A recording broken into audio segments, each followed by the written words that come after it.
Mais qu'est-ce qui dérange vraiment dans la pratique du off-boarding? Une rupture ou un départ est souvent vécu comme un échec.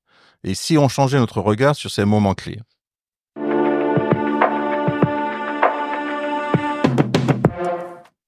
Bienvenue dans Cartes sur table, le podcast qui explore les thématiques clés pour booster la performance et la sérénité en entreprise. Abonnez-vous sur notre chaîne YouTube ou donnez-nous 5 étoiles sur votre plateforme d'écoute préférée et partagez cet épisode avec vos collègues dirigeants.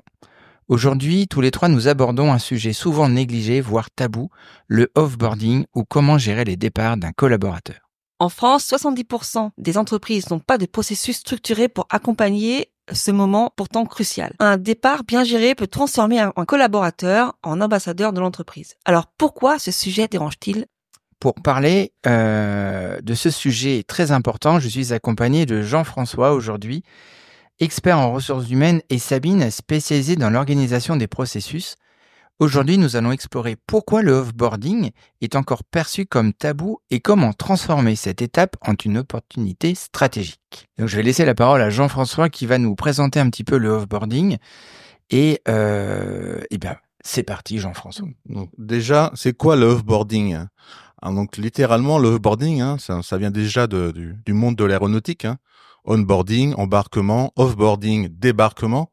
Donc, on peut considérer que voilà, c'est une expérience professionnelle, c'est comme un voyage en avion. Vous avez des processus qui sont mis en place en début de voyage et en fin de voyage.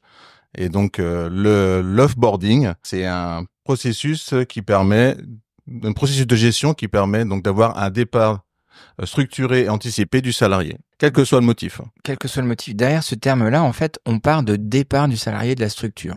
Que ça soit une rupture conventionnelle, que ça soit un départ volontaire, que ça soit un reclassement ou toute autre chose, c'est vraiment quel processus on met en place pour faire sortir le salarié. C'est exactement ça, c'est tout le processus de gestion qui permet de structurer et d'anticiper le départ du salarié de manière la plus sereine possible et la plus respectueuse possible pour le salarié et également pour l'entreprise.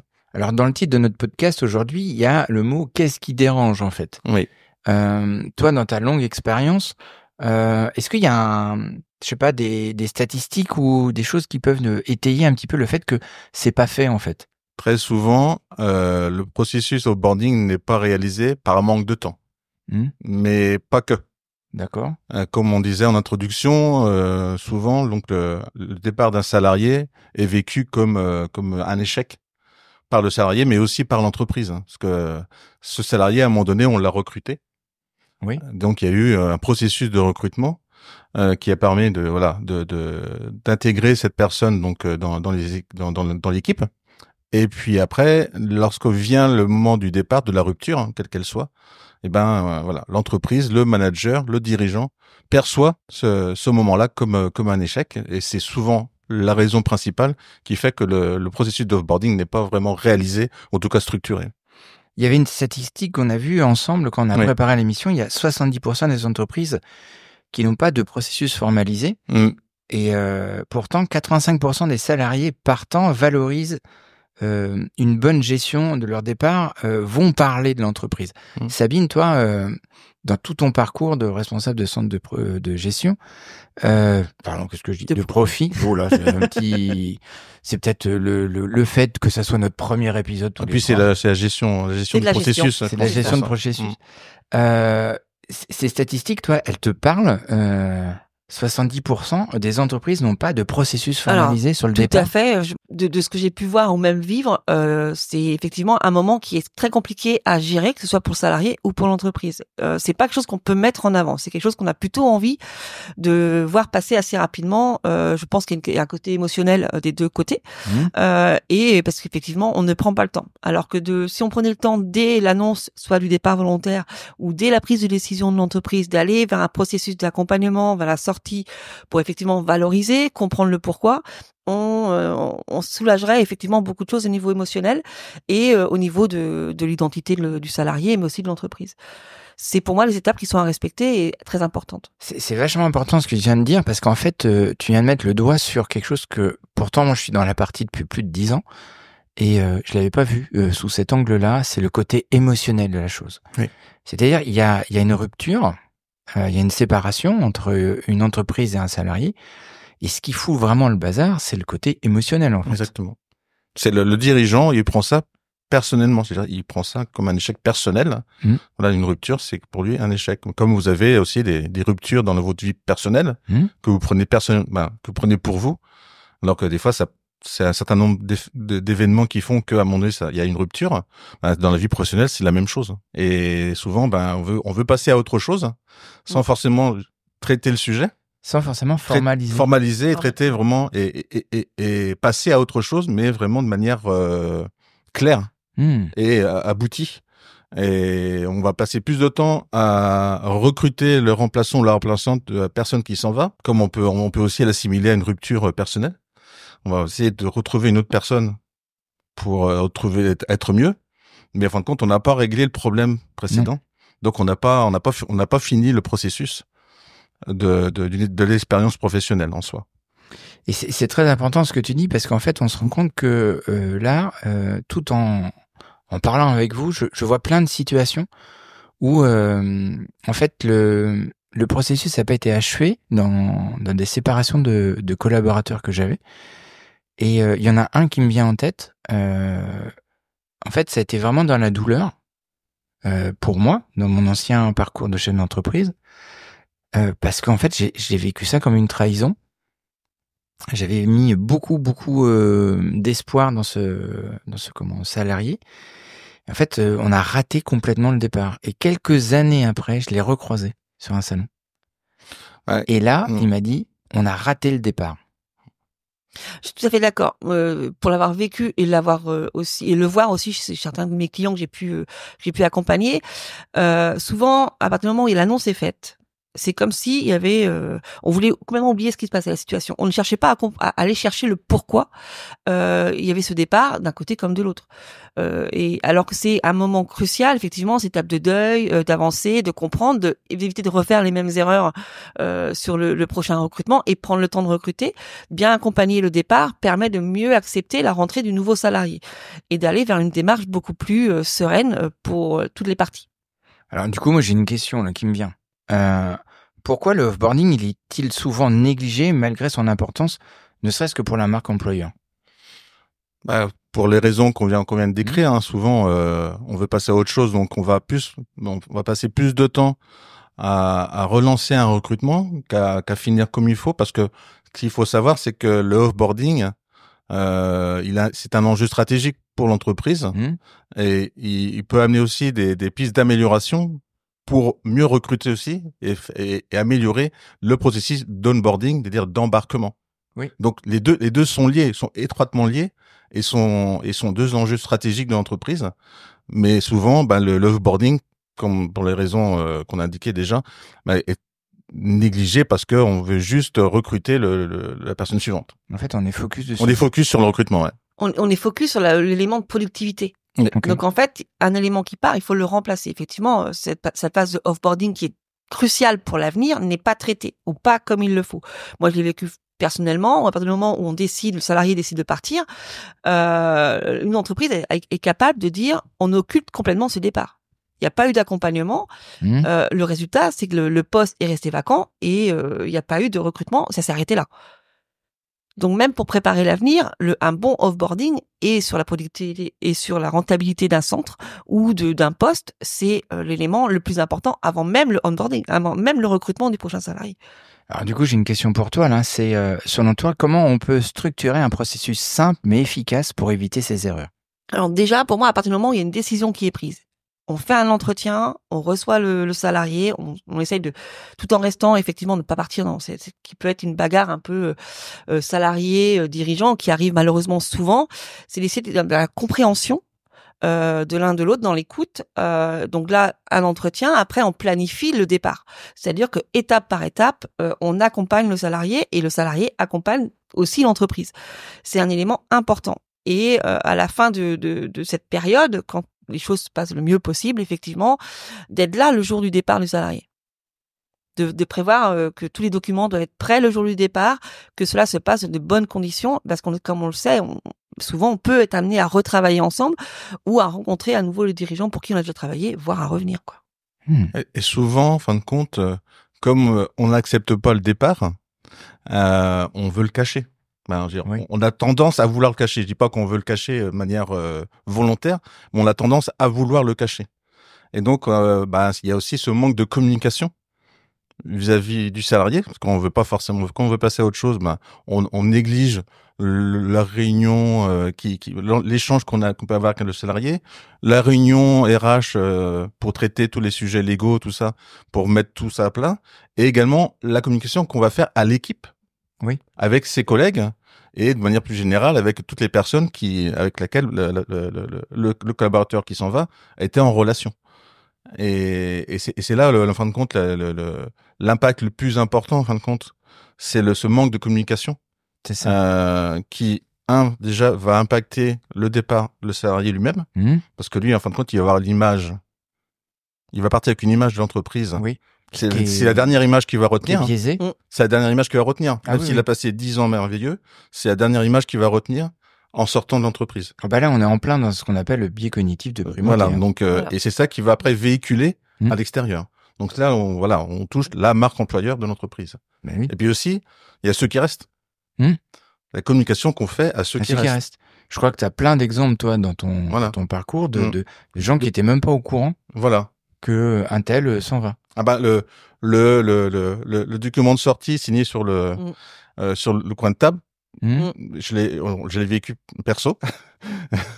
Et puis aussi les départs qu'on apprend après, parce que quand on envoie un email, on dit je suis parti de l'entreprise depuis 15 jours. Et ça existe et énormément plus qu'on le croit. Ah oui. Et ça crée en fin de compte pour ceux qui restent un climat de défiance, mais des questionnements sur la considération qu'on a des personnes, des collaborateurs qu'on a dans son équipe. Oui, c'est l'image qu'on renvoie. C'est l'image qu'on renvoie qui est mauvaise en fin de compte, parce que on se dit en fin de compte, demain si jamais je pars, ça va être la même chose. Comment je pars? Et ça va être comme ça que ça va se passer. Effectivement, ça déstabilise l'équipe. Exactement. Et l'impact, effectivement, on a des fois l'effet boule de neige derrière. Que si on prépare bien cette étape-là, si on est bien structuré, qu'il y a un bon feedback de fait durant le préavis de la personne, si elle est encore là, parce qu'il y a aussi d'autres qui se mettent en arrêt ou autre, ça c'est un tout autre débat. Mais effectivement, si on fait le bon feedback avec les équipes, si on continue à intégrer la personne sortante à son équipe pour transmettre, parce que s'il n'y a pas de transmission, on perd en productivité, on perd en sérénité. Il faut des fois tout recommencer. Oui. Alors que si c'est bien accompagné, effectivement, le feedback avec les équipes, il y aura pas cet effet boule de neige ou questionnement de ceux qui restent. Oui. Et puis, ce qu'il faut savoir, c'est que, c'est vrai que, en fonction des ruptures, on peut aussi adapter ce processus de gestion. Mais il ne faut pas négliger la communication. Non. Même, par exemple, on prend un licenciement, on prend des ruptures collectives. Oui. Qui a un fort impact social. Dans une équipe, dans une entreprise. Il faut aussi prendre le temps d'expliquer le contexte et les raisons qui font. Alors après, on va pas rentrer dans le détail de pourquoi on a fait ci, pourquoi et comment. C'est vraiment expliquer. Les personnes, ils sont en capacité de comprendre, et ça crée, en fin de compte, dans ce sens-là, ça crée un climat de confiance. Et voilà. Le climat de confiance, c'est d'être sincère. C'est la transparence et la sincérité. Lorsque ça va bien, mais lorsque ça va pas bien aussi. Ah oui, et la difficulté, c'est ça, c'est aligner avec aligner sa communication avec sa transparence et ce qui se passe dans la vie de l'entreprise, dans une entreprise. C'est un mot qu'on entend beaucoup en ce moment, c'est le mot authenticité. C'est-à-dire que dans son management des ressources humaines, pour moi, j'ai la forte croyance que plus on est authentique et plus on respecte tous ces processus, et mieux ça se passe. Parce que j'entends beaucoup de salariés qui disent « je ne veux plus retourner dans cette entreprise-là ». J'ai vécu une situation qui a été dramatique. On s'est foutu de moi. Mais très souvent, quand on regarde, les faits sont pas énormes. C'est le processus qui a emmené à ça derrière. Et on voit le nombre de départs sur les premières années qui sont quand même assez élevés. Et là, je sais pas si tu te rappelles la statistique qu'on a trouvée quand on a préparé cette émission, c'est le nombre, l'argent que ça coûte aux grandes entreprises. Ouais, 25 000. 25 000 euros par personne par an. Pour un départ. Pour un départ. C'est 34% du salaire annuel, selon les salaires. Mais on est sur une moyenne de 34% du salaire annuel, le coût du départ. Et à chaque fois que le salarié est remplacé, c'est la somme.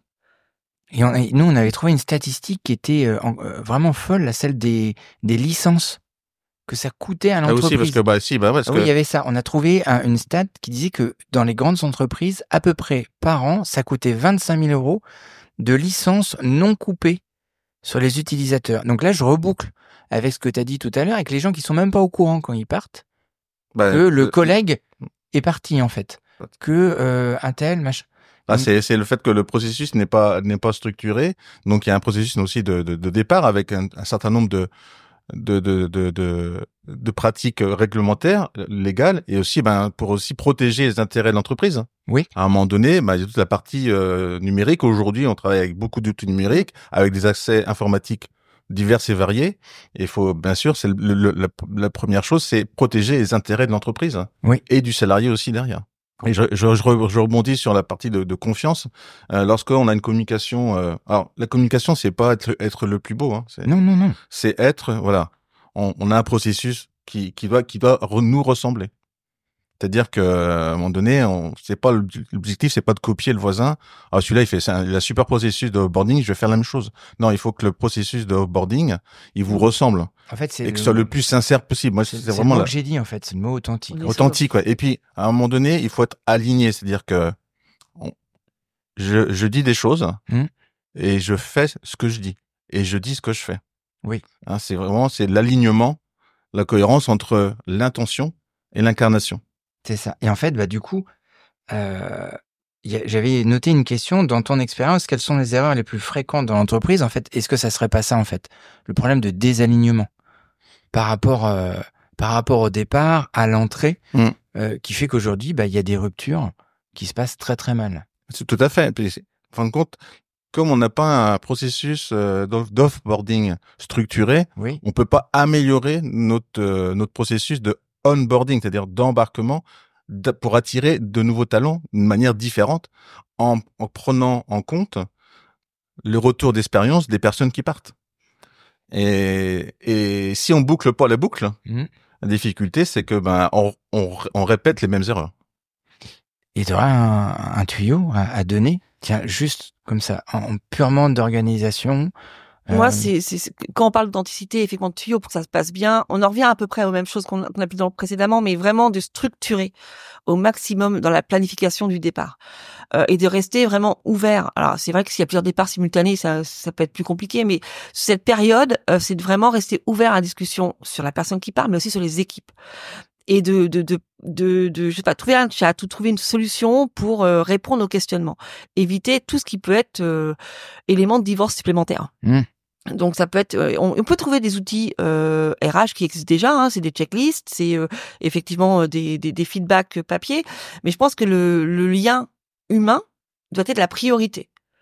À partir du moment où le planning est établi, sur la première fois on a la démission, disons, on parle d'une rupture conventionnelle ou la demande de démission, on a l'élément qui est arrivé, c'est tout de suite on agit, on n'attend pas. Et le planning doit déjà être préparé à l'avance, mais dans le processus, c'est-à-dire qu'il doit être partie intégrante des ressources humaines.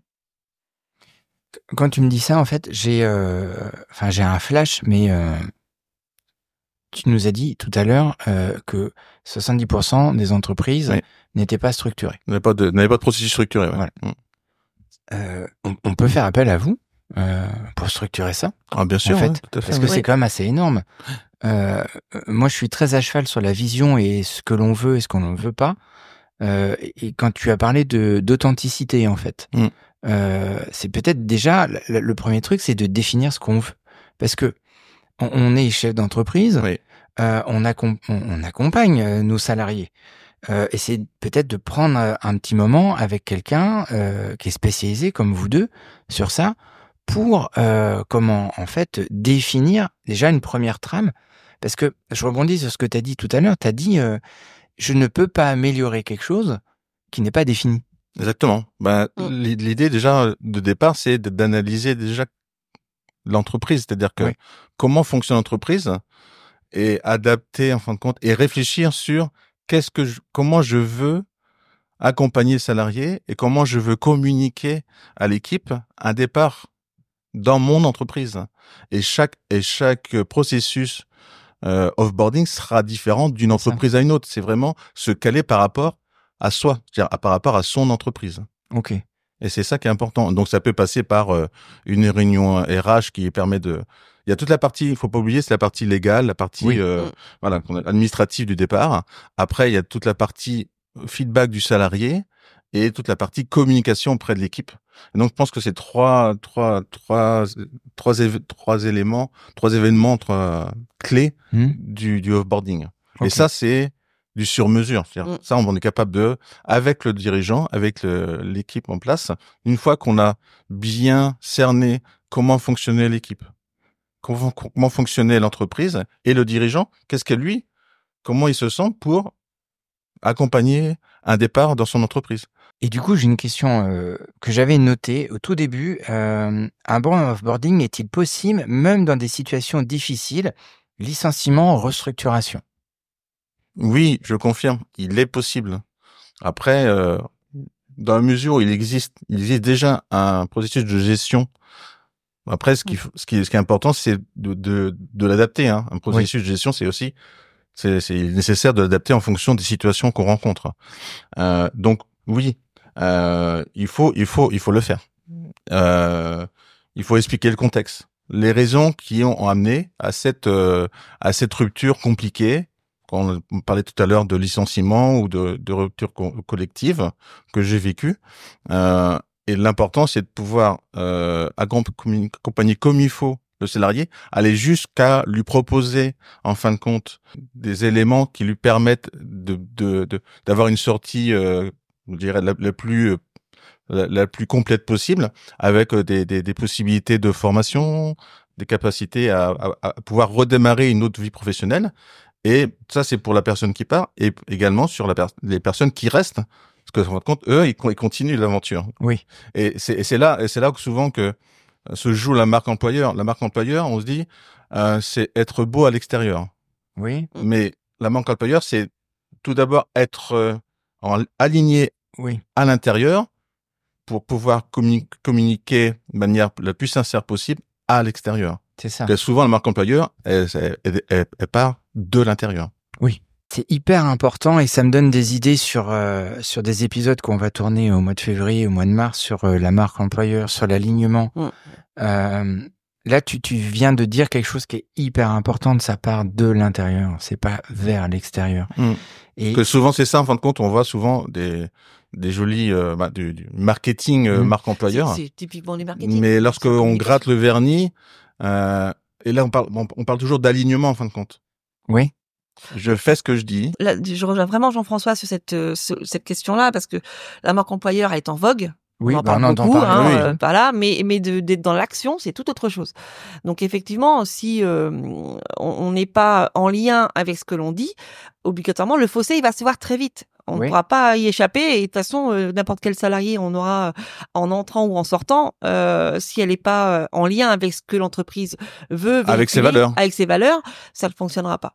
Moi, je vais juste rappeler l'histoire que moi j'ai vécue sur un départ de salarié qui se retrouvait plus en lien avec ce qu'elle faisait. Cette personne, on l'a accompagnée, je l'ai accompagnée vers effectivement de trouver son futur poste. Oui.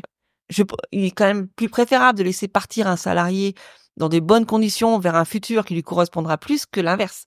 Oui. Que de garder, voilà, c'est accepter la situation, même si c'est compliqué pour soi parce qu'on dit on a formé la personne, on l'a accompagnée. Mais de pouvoir suivre les étapes de la reconstruction aussi du salarié, c'est valorisant pour soi, pour l'entreprise, mais aussi de se dire, voilà, l'image, elle reste. Et là, sur la marque employeur, on est en lien avec soi-même. Ok. Alors, on arrive à la fin de notre épisode. On va conclure. Donc, on va voir notre petit jingle. Mais avant notre petit jingle, je voudrais remercier parce que ce podcast, il est fait dans des conditions assez sympathiques aujourd'hui. On a Fafapix qui est avec nous, qui nous fait des photos. Alors, vous retrouverez sur la description du podcast les liens vers son Instagram et son compte LinkedIn. Je tiens quand même à vous remercier tous les deux parce que on a réussi à faire un épisode et c'est notre premier et en même temps on a fait des photos. Donc j'avais envie de rigoler. Voilà, et de faire un clin d'œil à ce fabuleux photographe qui nous fait le plaisir de nous tirer le portrait aujourd'hui. Alors, on va lancer le jingle et Jean-François, tu feras la conclusion.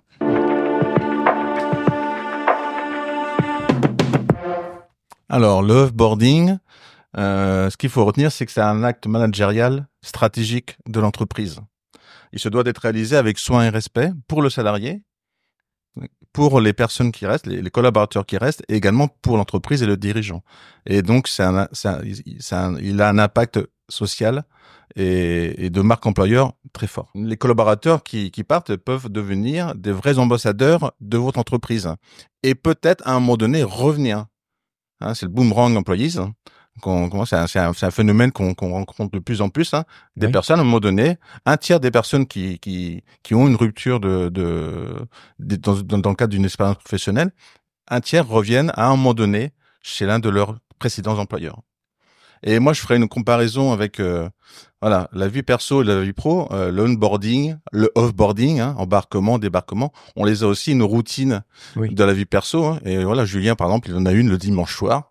Voilà, alors je vous l'ai dit, c'est un scoop. Alors, le dimanche soir, surtout en fin d'année, c'est charentaise, soupe, bouillotte et dodo. Surtout pas de frangipane. Et sans frangipane. Donc, et ça, voilà, c'est un process qui est bien établi maintenant pour Julien. Et si vous prenez votre vie perso, voilà, le démarrage de votre semaine, le onboarding de la semaine, le offboarding de la semaine, le onboarding du week-end, le offboarding, voilà. Tout fonctionne avec des routines. Et, en fin de compte, si vous faites l'assimilation entre vie perso et vie pro, en fin de compte, vous avez vos routines. Faites la même chose dans votre entreprise. Eh ben écoutez, je vous remercie à tous les deux. Vous avez remarqué que on peut parler de sujets très sérieux et en même temps déconner un peu parce que c'est vraiment notre fil conducteur à tous les trois d'essayer de se détendre aussi sur ces sujets. On peut faire des choses très sérieuses sans se prendre au sérieux. Voilà, qui peuvent être quand même très sérieux et c'est des sujets tabous. Voilà. Je vous remercie à tous les deux. Merci Julien. Merci aussi à Laurent qui fait le vidéaste pour nous depuis un sacré nombre d'années, qui nous filme, qui permet à ce podcast d'exister. Il essaye de nous canaliser. Oui, aussi un peu, mais voilà. Bon. Et là, on est sage encore. Ça va. Ouais, alors, si cet épisode vous a permis d'y voir plus clair sur l'importance du onboarding, eh bien, laissez-nous 5 étoiles et partagez cet épisode avec vos collègues dirigeants qui pourraient bénéficier. Et merci de nous avoir écoutés et à très bientôt sur Cartes sur Table. Merci, à très bientôt.